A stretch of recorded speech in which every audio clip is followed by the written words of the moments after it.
Bonjour tout le monde, bienvenue sur MMM Aventure de filles. Aujourd'hui on va parler symptômes de grossesse. Oui, la grossesse c'est magique, mais c'est aussi tout un tas de petits symptômes, de petits tracas plus ou moins embêtants qui viennent pendant cette période-là et qui nous compliquent parfois bien la vie. Du coup j'ai décidé de vous faire un classement des 15 pires symptômes de grossesse selon moi, et je suis sûre que si tu es enceinte ou que tu l'as été, tu vas te reconnaître dans au moins quelques-uns. Et spoiler, moi je les ai tous eus. Allez, c'est parti, et surtout reste bien jusqu'à la fin parce que le numéro 1 pour moi c'est clairement le pire. Allez, on commence tout doucement par le numéro 15, celui-là franchement ça va. Pour moi ce sont les envies alimentaires. Donc j'entends envie alimentaire par ces envies soudaines et très forte d'un aliment ou d'une catégorie d'aliments en particulier. Ça arrive en pleine journée ou en pleine nuit parfois, et c'est presque comme si c'était vital. On a vraiment besoin de manger une clémentine alors qu'on est au mois de juin. Personnellement, ma pire envie alimentaire c'était le vinaigre balsamique. J'en mettais partout, tout mon 8e mois de grossesse. Les plats que je préparais étaient presque immangeables pour mes invités tellement ils étaient vinaigrés, et moi je ne m'en rendais même pas compte. En 14e position, un symptôme pas dramatique mais franchement relou, c'est le masque de grossesse. Alors le masque de grossesse ça peut être plusieurs choses, ça peut être des petites taches qui apparaissent ici au niveau des joues et du front de mémoire. Moi j'ai également eu des taches brunes un petit peu partout au niveau de la poitrine, et du coup, mais vraiment ça me faisait des grosses taches un petit peu marronnées, comme un espèce de grand grain de beauté, et c'est vraiment disparu du jour au lendemain après mon accouchement. Alors le 13e, on en parle énormément, je pense que c'est l'un des symptômes les plus répandus, c'est l'hyper-émotivité. D'ailleurs c'est très difficile à dire. On le connaît surtout pour les pleurs faciles des femmes enceintes, mais ça peut aussi être l'inverse. Je sais que moi je rigolais comme une bécasse pour la moindre blague. J'avais vraiment un peu ces deux facettes, j'étais devenue bipolaire. Je pouvais pleurer devant une pub pour des chatons et en même temps rire pendant 1 heure sur une blague de carambar. Allez, là ça commence à devenir déjà un petit peu plus sérieux. La 12e place pour moi c'est la fatigue. Je ne l'ai pas mis plus haut dans le classement parce que je trouve que c'est pas non plus quelque chose de douloureux par exemple comme d'autres symptômes, mais par contre ça peut être vraiment pesant. Il y a vraiment 2 périodes de la grossesse pour moi qui sont vraiment les plus fatigantes, c'est vraiment le début, donc le premier trimestre, et la toute fin, donc on va dire les 3-4 dernières semaines, mais je trouve que c'est aussi lié à d'autres symptômes dont je vous parlerai juste après. Alors celui-là, je pense que vous n'allez pas être nombreuses à le connaître. Moi je l'ai expérimenté et j'ai détesté ça. C'est l'hypersalivation. Alors déjà il faut le connaître ce terme, et moi c'est mon médecin qui me l'avait expliqué. En fait l'hypersalivation c'est comme le mot l'indique, le fait de saliver en trop grande quantité. Je bavais tel un escargot, je bavais même tellement que parfois je pouvais prendre un verre, le mettre comme ça, ouvrir un peu la bouche et ça coulait en continu de la bave. C'est hyper glamour, et le pire c'est que ça m'est arrivé en début de grossesse, là où il y avait un autre symptôme bien plus haut dans le classement qui me pourrissait la vie, et l'hypersalivation ne m'aidait pas du tout. Allez, on arrive dans le top 10, et pour moi la 10e place ce sont les cauchemars. Alors je pense que c'est un peu lié à la fatigue, puisque quand on fait des cauchemars, qu'on se réveille dans la nuit plusieurs fois, ça ne nous aide pas à être rayonnante par un sommeil réparateur. Pas du tout.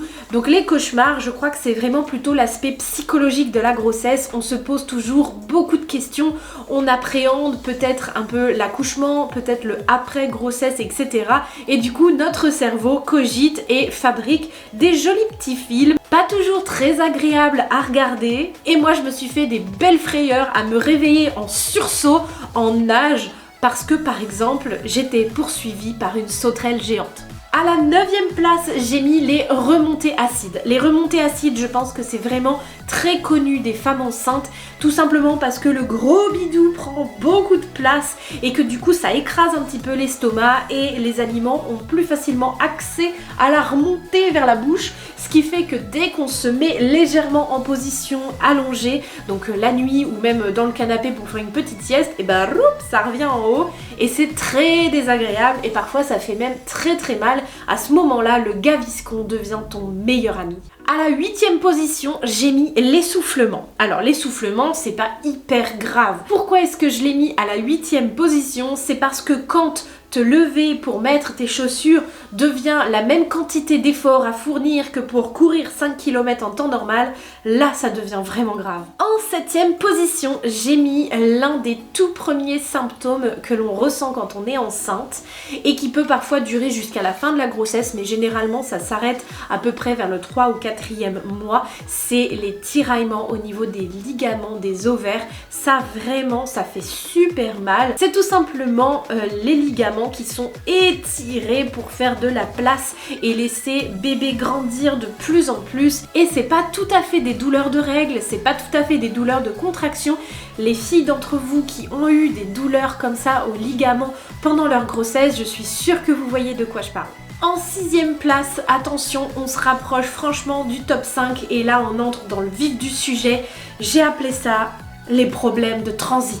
Que ce soit les ballonnements, la constipation, la diarrhée, les hémorroïdes, les fissures et j'en passe, les problèmes de transit pendant la grossesse, c'est vraiment très fréquent et très embêtant. Ça y est, nous voilà dans le top 5 et pour moi le numéro 5 c'est globalement les douleurs au dos. J'étends vraiment toute cette catégorie de la nuque aux hanches on va dire, avec bébé qui grandit, ventre qui grossit, et bien les douleurs de dos s'installent au fur et à mesure. Je sais que moi elles m'empêchaient même de dormir la nuit, j'avais beaucoup de mal à trouver une position dans laquelle j'étais confortable, j'avais le bassin qui s'ouvrait et je marchais vraiment comme un pingouin. Le numéro 4 maintenant, c'est toujours une douleur mais cette fois-ci à la poitrine. C'est hyper connu, c'est généralement pareil, l'un des premiers symptômes de grossesse. Ça peut aller vraiment du simple tiraillement à la brûlure. Les premiers mois, on prend pas forcément beaucoup de poitrine, mais elle est très sensible. Et après, ce qui peut faire mal en fin de grossesse, c'est l'augmentation de la taille de la poitrine. Dans tous les cas, c'est quand même un symptôme qui ne nous quitte généralement pas de toute la grossesse et parfois même après quand on allait bébé. Attention au numéro 3, on le sous-estime très souvent, ce sont les crampes aux mollets. Et pour couronner le tout, en pleine nuit. Alors, se faire réveiller par un cauchemar, c'est déjà vraiment relou. Se faire réveiller par une crampe au mollet, c'est horrible. Donc toi, t'es là, t'es dans ton lit, t'es bien, t'as enfin réussi à trouver une position confortable, tu as fait pipi pour la 32e fois de la nuit, et là, tu es réveillé par une douleur dans le mollet, insoutenable, et il faut réussir à t'asseoir pour attraper tes orteils et tirer sur ton pied pour faire passer cette douleur. Moi je sais que heureusement que mon mari était là la nuit, il m'aidait à tirer sur mon pied pour que enfin cette douleur cesse. Number 2, les envies pipi. Ouais je sais, les envies pipi pendant la grossesse c'est vraiment du level max. Et alors au début c'est plutôt les hormones, donc on va dire que tu te réveilles déjà 1 à 2 fois par nuit. Sur la fin c'est bébé qui t'appuie directement sur la vessie et qui parfois ne te laisse même pas le temps d'aller jusqu'aux toilettes. Sur la fin de ma grossesse, la nuit, je me levais toutes les 45 minutes. Oui, je sais très bien ce que tu es en train de te dire. Entre mal au dos, mal au sein, remontée acide, cauchemar et crampes dans le mollet, les nuits ça devait être sympa. Oui, c'était très sympa. Et nous voilà enfin arrivés à la cerise sur la crème de la crème du haut level des symptômes de grossesse. Là, vraiment, si je ne pouvais en enlever qu'un seul de toute cette liste, ce serait celui-là. Et il est très connu. Ce sont les nausées et les vomissements. Celui-là, c'est également un symptôme qui arrive au tout début, mais qui malheureusement peut durer jusqu'à la fin. Heureusement pour moi, ça s'est passé à peu près au niveau du 3e mois, mais ça a été vraiment du lourd. Je peux vous dire que j'ai même été hospitalisée tellement je vomissais, je ne pouvais même plus boire de l'eau en fait, sans vomir. Alors tout de suite, petit disclaimer, on n'a pas toujours tous ces symptômes. J'ai été particulièrement bien lotie, mais il paraît qu'une même maman avec un même papa peut avoir 10 enfants et elle n'aura jamais les mêmes symptômes d'une grossesse à une autre. Là, j'ai essayé de vous classer les symptômes, mais évidemment que c'est mon ressenti à moi, c'est très personnel. Mais maintenant, j'ai vraiment très envie de savoir quel est ou quel était ton pire symptôme de grossesse. Et surtout, si la vidéo t'a plu, n'oublie pas de la liker, de la partager à tes amis, possiblement qui pourraient être intéressés également par notre contenu. N'oublie pas de t'abonner à la chaîne et en attendant la prochaine vidéo, je te fais de très gros bisous. Bye!